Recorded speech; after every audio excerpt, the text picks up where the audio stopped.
저도 몇 년 만에 지금 넥타이 매네요. 명색이 이제 방송 나온다 그러니까 지금 넥타이를 맸는데, 인터뷰를 하고 싶고, 뭐 이런 걸 하고 싶은 생각은 초도 없어요. 초도 없는데. 근데 오늘 갑자기 그러는 거예요. 파일럿을 내가 왜 해야 되는지를 모르겠다고 그러는 거예요. 얼마나 당혹스러워요. 그 국토부에서 민항기 조종사를 뽑는 그런 게 있었어요. 그래서 그 비용이 거의 한 1년에 한 1억 정도가 들어가더라고요. 그래서 조종사 되는 게 쉬운 게 아니에요. 제 길은 이건 아닌 것 같아요. 그래요. 목수를 하고 싶습니다. 그래요. 이게 속에서 이만한 게 올라오더라고요. 1억을 들여 파일럿 교육을 시켜놨더니 목수를 하겠다고 나선 아들. 아버지 종주 씨를 화나게 만든 오늘의 그 사람. 첫 번째 후보는 성실한 목수가 되고 싶은 광현 씨입니다.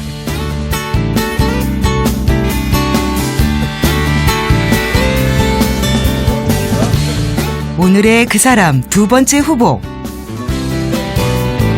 우리의 전통을 너무나 사랑하고 정직한 목수가 되고 싶은 태석 씨입니다. 아버지 뜻을 저버리고 고집스럽게 자신의 길을 걷는 아들. 지금부터 그 아들을 같이 찾아볼까요?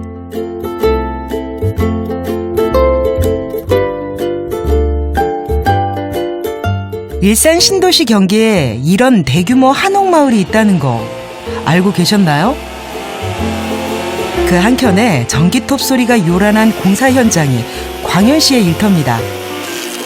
대들보가 될 소나무를 자르고 다듬는 작업이 한창이죠. 광현 씨가 이렇게 목수 일을 하기까지는 우여곡절이 많았습니다. 처음에는 좀 많이 반대하셨죠. 좀 아들이 좀 양복 입고 좀 회사 출근하고 하는 게 반해이신 것 같더라고요. 양복 대신 작업복을 입은 광현 씨입니다. 이곳은 충북 보은. 계량 한옥을 짓는 현장입니다. 오늘은 한옥에 기둥을 세우는 날. 선배의 지시에 따라 목재를 나르는 태석 씨도 여기까지 오기가 쉽지 않았죠. 엄청 반대가 심하시죠. 아무래도 저희 부모님 세대에서 이 목수라는 직업 자체가 정말 뭐라 그럴까 시쳇말로 노가다라고 그러잖아요. 대학까지 나와서 그리고 열심히 공부를 시켜놨더니 자식이 노가다를 한다 이렇게 생각을 하시니까 솔직히 몸을 많이 쓰는 직업이기는 합니다. 하지만 그게 다는 아니죠. 침대는 과학이라고 했던가요? 한옥을 짓는 것이야말로 오랜 역사와 전통을 잇는 과학입니다. 저쪽이잖아요.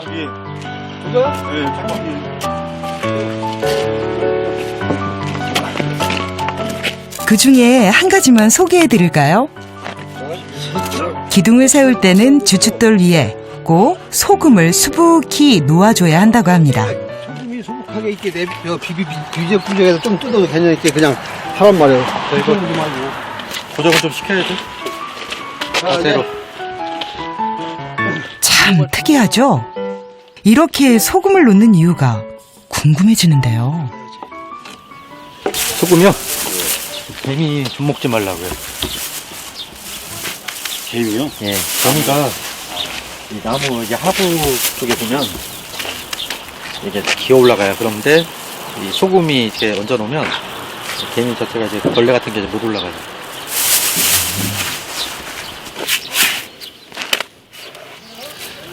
참 재밌죠? 이것이 선조들의 지혜입니다. 자, 이쪽에 목수 좀 봐봐. 새 거 가져와요. 새 거. 수금 묻어가는 걸 가져. 태석 씨는 왕초보 막내입니다. 한옥 공부를 마치고 현장에 투입된 건 이번이 처음입니다.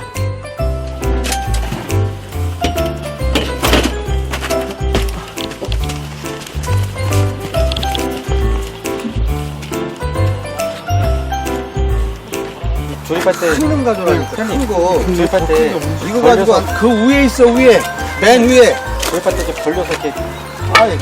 적재적소에 필요한 연장도 아직은 잘 구분하지 못하는 형편.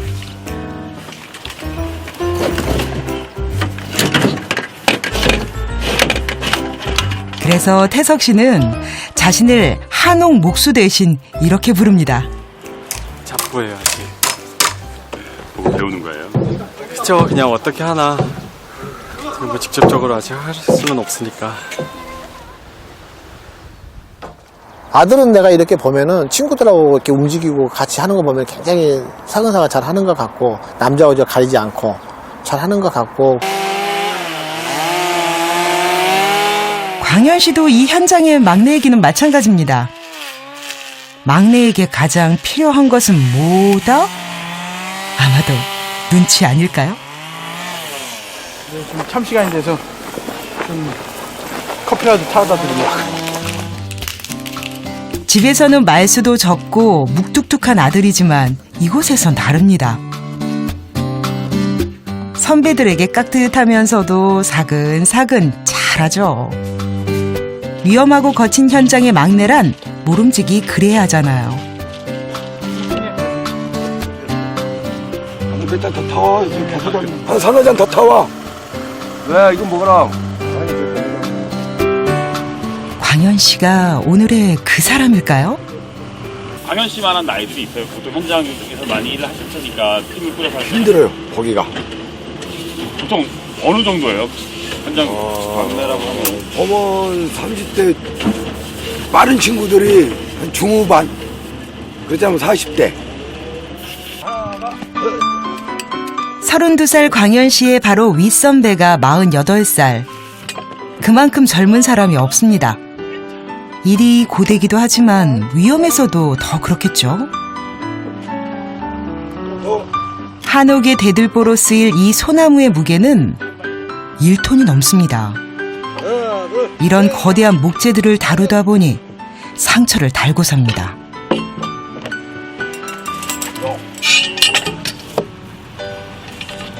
볼에는 엔진톱이 좀 다쳐갖고 좀 생긴 상처고요. 여기는 이제 일하다가 나무가 좀 튀는 바람에 지금 여기는 터진 거예요.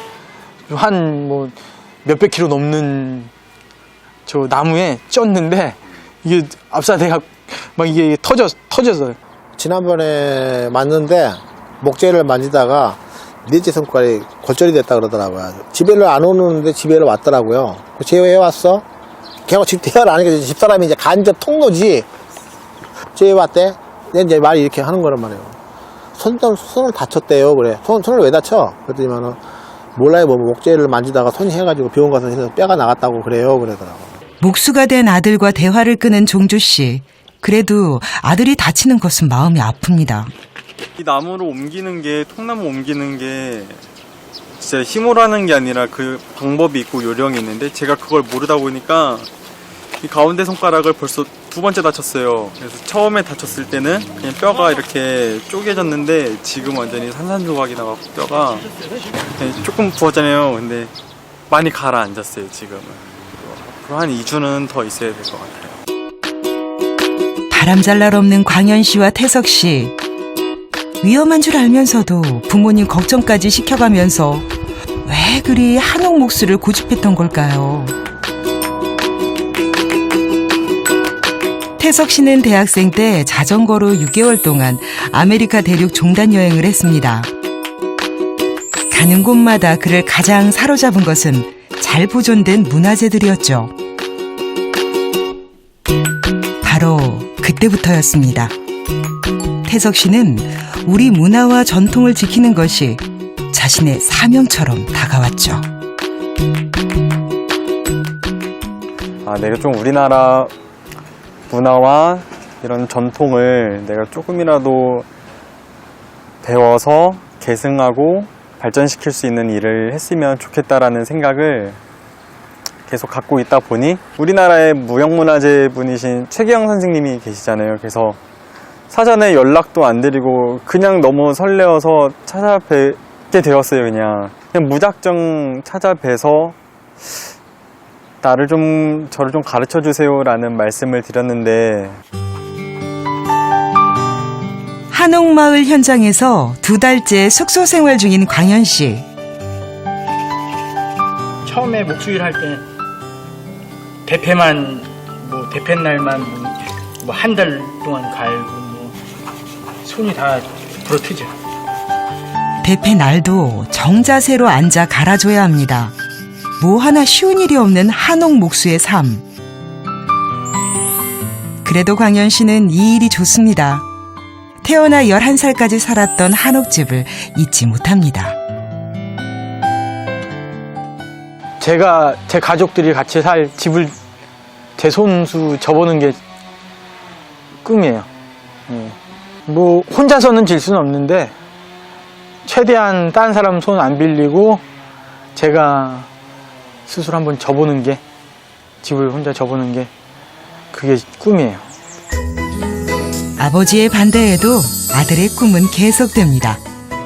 제가 일반 목수를 하겠다는 게 아니고 아빠 저 대목수를 하고 싶어요 그러더라고. 그 우리나라에 대목수가 3분이 계신데요.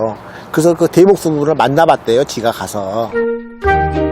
한옥의 대가를 직접 찾아간 아들. 정말 못 말리는 열정이네요. 그럼 태석 씨가 주인공이냐고요? 글쎄요. 정말 귀한 나무예요, 엄청.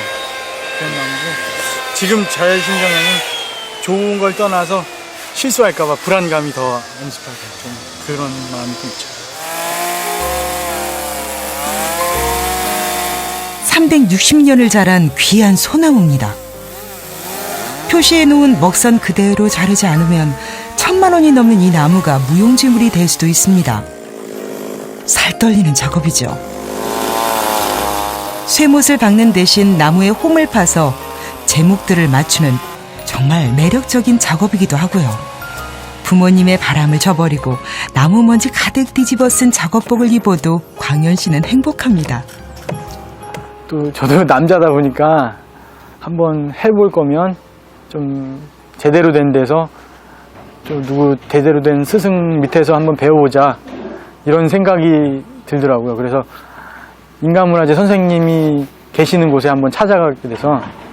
어떤 분이셨어요? 그분은 저 인간문화재 최기영 선생님이시라고, 그 최기영 대목장님이신데 인간문화재 74호 무형문화재로 지정되신 분이에요.